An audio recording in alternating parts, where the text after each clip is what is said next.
Hey, today I want to do a video of a 22-250 build that I've got going.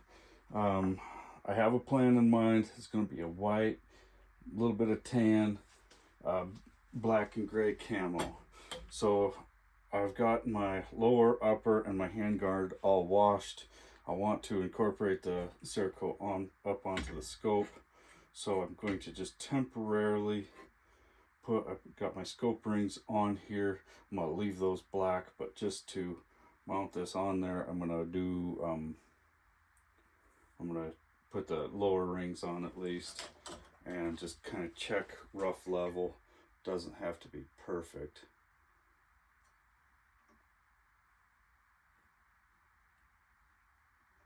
And then I'm gonna start kind of doing my black design. This is all of this has been washed with a acetone wash, and what I'm using for black is I'm just gonna do kind of a striped line, and I'm going to really roughly do the torn masking look.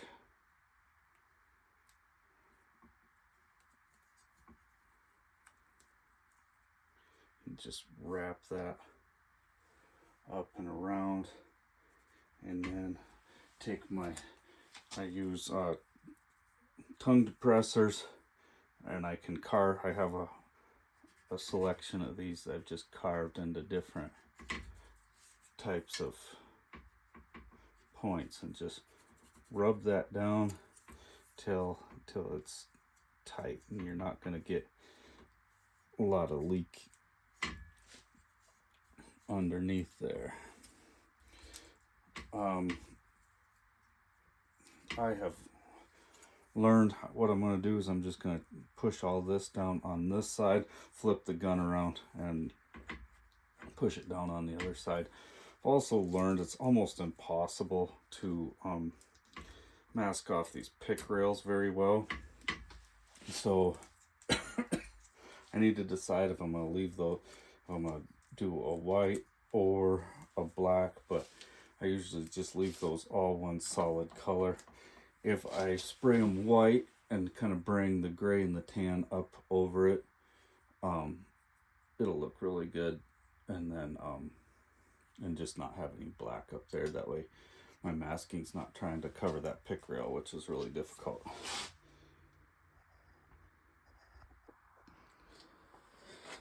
So I'm making my pattern by just getting a long piece of tape and ripping the edges off so they're not straight, giving them a kind of a random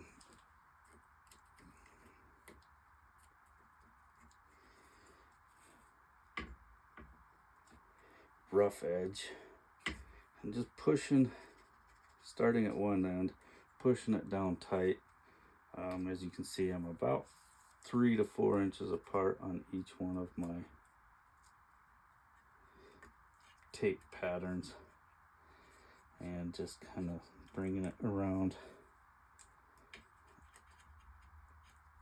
making sure all the edges are as tight as possible.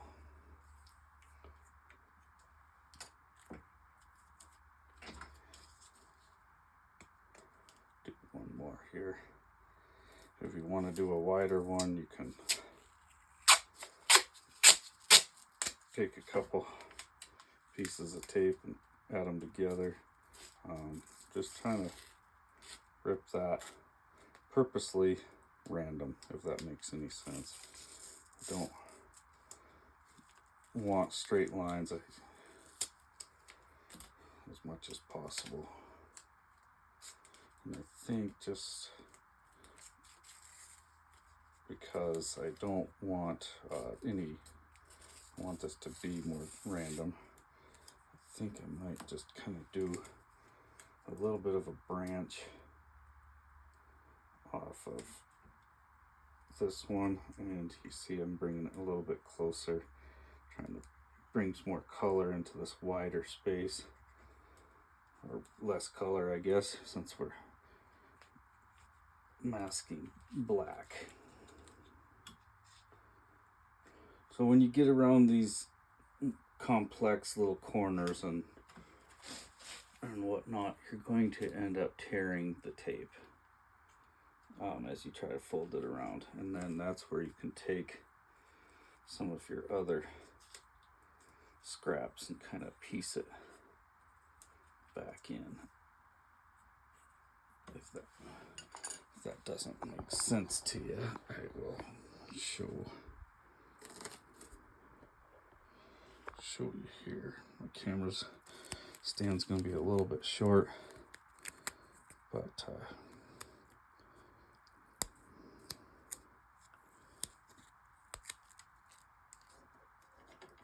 just take your torn ends, piece it across there, and make your rough edges blend back in. After that first piece of tape is down really tight, then this edge just needs to be tight, and this can be as loose as you need it to be. I've got some more tears down here that I'll fix, and then back up here a little bit. Since I want this to be random,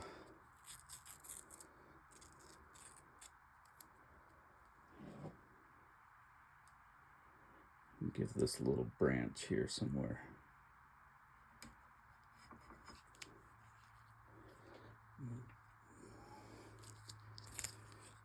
Just for the fun of it. Alright, the reason I mounted the scope before I got going here is because I want these stripes to carry on into the scope, which might dictate how I do that rail. So I've got a piece of tape about the same size as my other stripe. I'm going to try to line those up. Kind of difficult with one hand, but bring that up and around. I've had pretty good luck with green tape. It does leave a little bit of residue, but I just bake at a lower temperature for a longer period of time. I let this sit in the oven for about 15 minutes and cure out. And then I pull it out and then pull my tape, and that and then put it back into cure, and that seems to work. So now I've got this hanging up and just giving it a good, well, here I'm testing my sprayer, making sure everything's the pattern that I want, and then I'm going to go for is just a light white coat. I want to change the color of the gun. If I get a little bit of the black shining through, that's fine. Just getting all angles, but it's difficult because you want to spray all the angles, but the more angle you put into your sprayer, the more likely you are to get bleeding on your masking. I noticed that in my last video, I took a lot of video of absolutely nothing, and I apologize for that. My camera angle was not what I thought it was. And this angle isn't quite what I thought it was either, but I think you can get the rough idea. We're just giving it a good white coat over the black base, trying to keep that gun angle straight 90 degrees against that masking tape.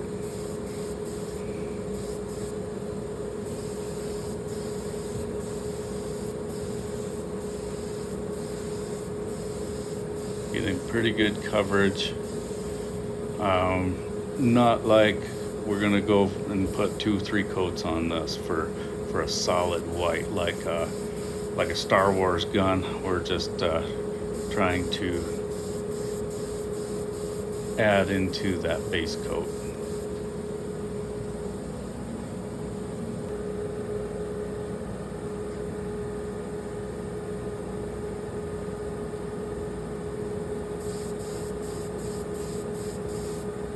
Now I'm cerakoting the scope to match. I have another video, I don't know if I published it or not, but it's how to mask off a scope and some of the tools that I use for that. Scopes are tricky, they're expensive, there's a lot of parts on them you don't want to get cerakote on, there's a lot of detail you don't want to just spray over the top, and masking them in such a way that they don't look like they were just rattle canned with a spray can. Now I got the white done. I put everything in the oven for about 20 minutes at 220 degrees, 200 degrees. So now it is coming out of the oven, and in this part of the video, everything is dry to the touch. I can handle these without leaving fingerprints. They cooled for a few minutes, let that cerakote harden up, and I'm just fine-tuning my gun a little bit sharper, a little bit smaller spray pattern. I'm just going around each one of my tape patterns.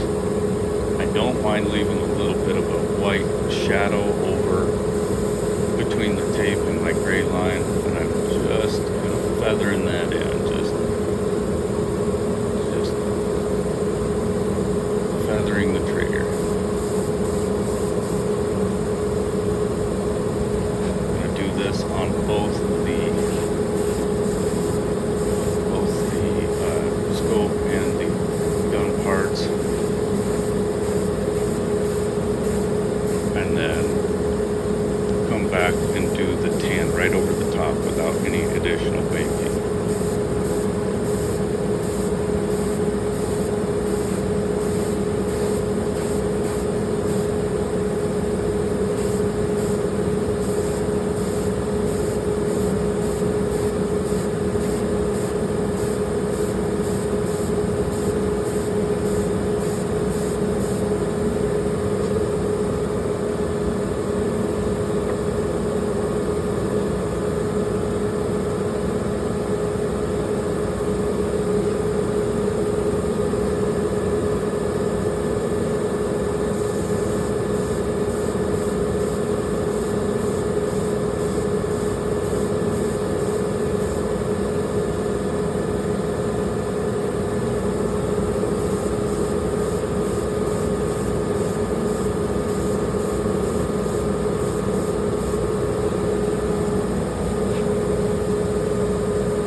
Now I've got some brown, that's what the final is going to look like. and I'm just going just outside of a lot of the gray spray pattern, giving it a good overlap. And I'm not really covering all of the gray. I want to just at random bring a little bit of that tan into my spray. Okay, we got our spraying all done. We put I put this in the oven for 15 minutes. It's not enough time to cure, but I can touch this and not leave any fingerprints. I think I actually did 20 minutes. Now we're gonna pull tape back off. And the trick is to get that 15-20 minute time increment in the oven. Pull them out before this tape really adheres down and gets nasty. And then we're going to put this back in the oven to cure out. Here's where we're at with this.